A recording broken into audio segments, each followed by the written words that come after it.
Russian overnight strikes pounded Ukraine's capital, Kyiv, killing one person and injuring at least 6, local media reported on Monday.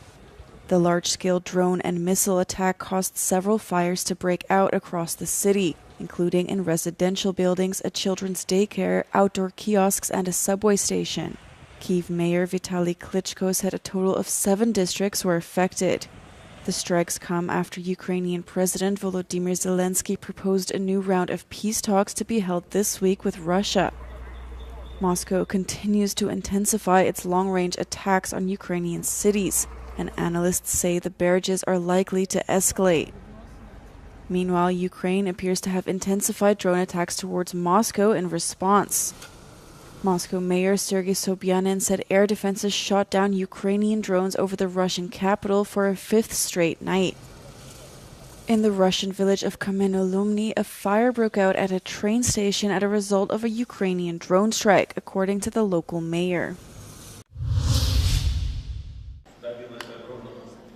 Azerbaijani President Ilham Aliyev said that his country is planning to file international lawsuits against Russia. They are doing so with regards to the Azerbaijan Airlines flight that crashed in December last year. The plane was flying from Baku to Grozny when it crashed near the Kazakh city of Aktau, killing 38 people. An initial report revealed that a Russian missile caused the plane to crash. Speaking to local media, Aliyev said that despite it being, quote, clear as day that Russia shot down the plane, whether they intended to or not, Azerbaijan did not receive a meaningful response from Moscow. The president added that Azerbaijan's demands are a guilty plea from Russia, prosecution of those responsible, as well as financial compensation.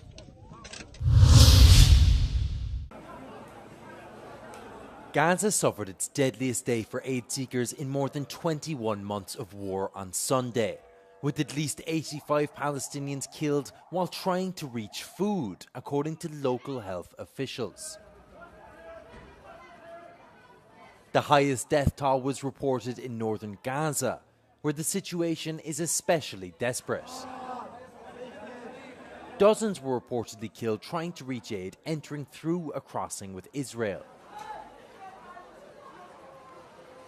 اللي يمكن 15 يوم ما كله طحين وش نسوي موضوع على الموت عشان ندبر كيلو على الطحين ويا ريت بزبط معنا بزبط شيء معنا ولا بنجيب شيء ولا شيء بنموت وبنروح.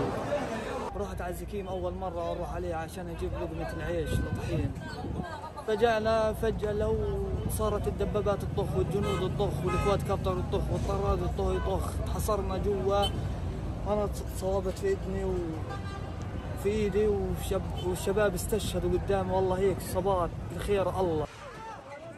The Israeli military said soldiers shot at a gathering of thousands of Palestinians in northern Gaza who they said posed a threat.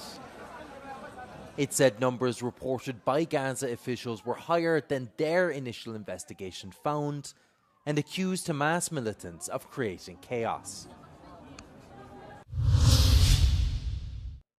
Syria's government on Sunday said clashes in the southern city of Sueda have stopped following a week of fighting that left hundreds of people dead.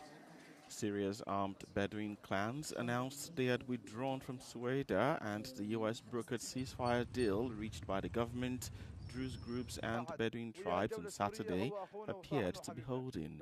The ceasefire came as clashes between militias of the Druze religious minority and the Sunni Muslim clans threatened Syria's fragile post-war transition. Israel had also launched dozens of airstrikes in the Druze-majority Sueda province, targeting government forces who had effectively sided with the Bedouins. According to local officials, the violence was sparked by a series of tit-for-tat kidnappings in towns and villages in Sueda province, which later spread to the city.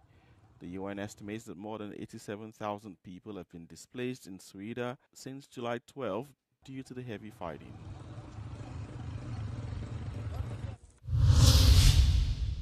Iran has reached an agreement with 3 major European countries, Germany, France and the United Kingdom, to hold renewed talks on the country's nuclear program.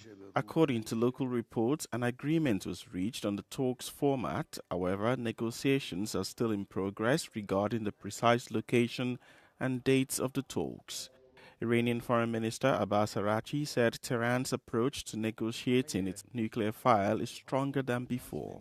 Araghchi was reported to have spoken to the EU Foreign Policy Chief Kaja Kallas and his counterparts in Britain, France and Germany on Friday. The talks are expected to open the door to more extensive engagement between Tehran and the West following the recent 12-day war with Israel that saw massive attacks by both Israel and the US on key Iranian nuclear facilities.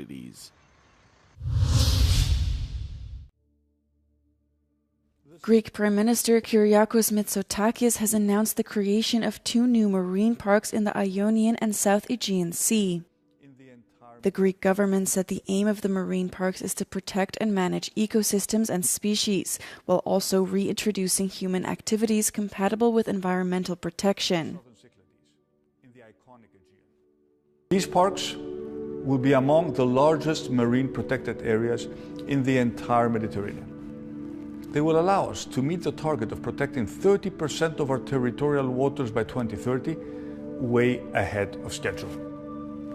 And perhaps, most importantly, inside these marine zones, the hugely damaging practice of bottom trawling will be banned. Working with local communities, local fishermen, scientists, but also global partners, we will make these parks examples of what is possible. By doing this, Greece can be a voice for the sea, in Europe, but also beyond. Because when we protect our ocean, we protect our own future. The 2 parks include and integrate scattered protected areas that are in the European Natura 2000 network or in the process of being included.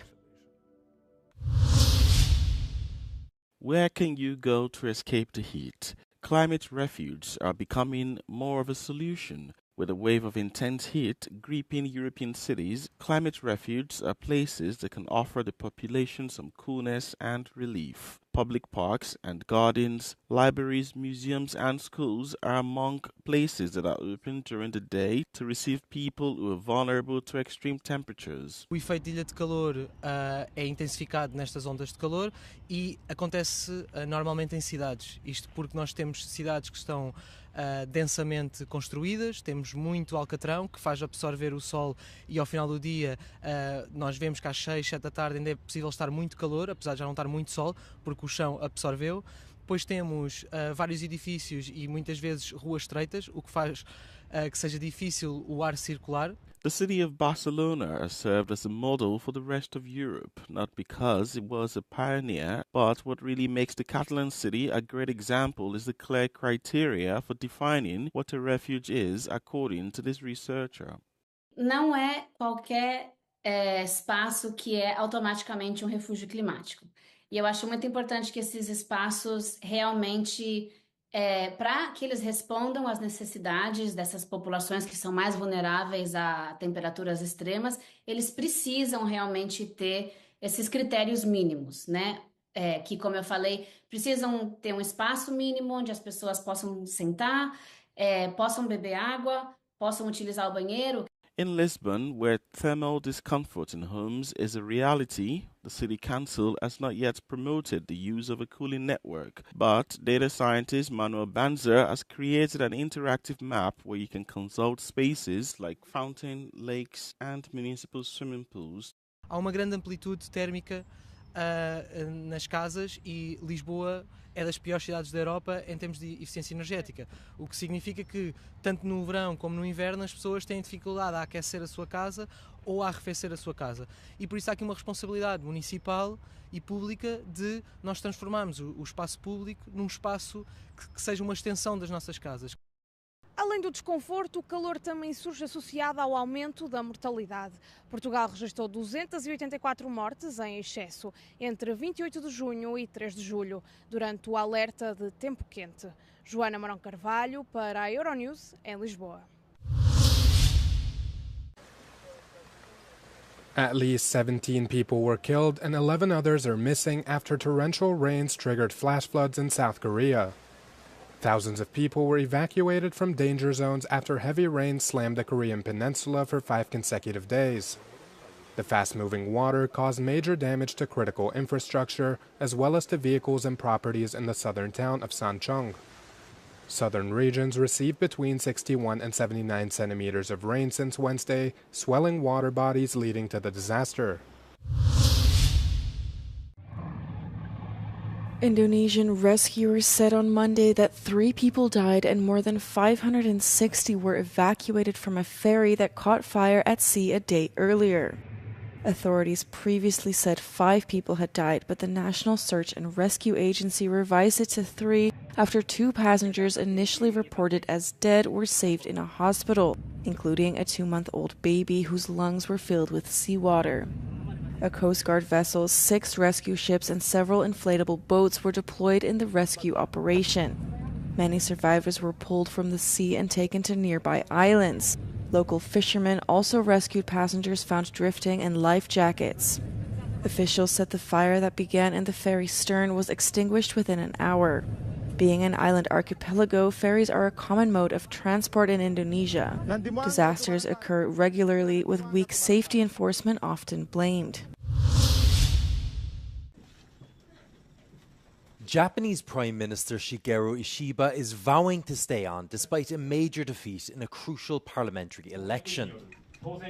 His coalition lost ground in the upper house of Japanese parliament, falling 3 seats short of a majority. Ishiba says he takes the results seriously, but warns Japan can't afford a political vacuum. He says his priority is to tackle impending challenges, including an August 1st deadline for a tariff deal with the US.